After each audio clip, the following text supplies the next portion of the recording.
உலகத்தில் விதவிதமான சமையல் முறை, இந்திய சமையல் முறை, சீன சமையல் முறை, கிரேக்க சமையல் முறை, மெடிட்டரேனியன் சொல்லக்கூடிய சமையல் முறைன்னு சொல்லக்கூடிய எல்லா சமையல் முறையிலையும் பயன்படுத்தக்கூடிய ஒரு கீரை எது தெரியுமா? சிலாண்ட்ரோன்னு நம்ம சொல்லக்கூடிய கொத்துமல்லி தான். இன்றைக்கி கொத்துமல்லி உலகம் முழுவதும் இவ்வளவு பரவி எல்லா சமையல் முறையிலும் இருப்பதற்கு என்ன காரணம்?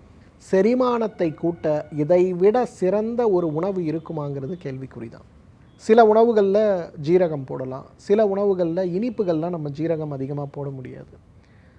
சில உணவுகளில் சேர்க்கக்கூடிய பொருட்கள் சுவையை மாற்றக்கூடிய உணவாக இருந்தாலும் கூட நாம் அதை சேர்க்க மாட்டோம்.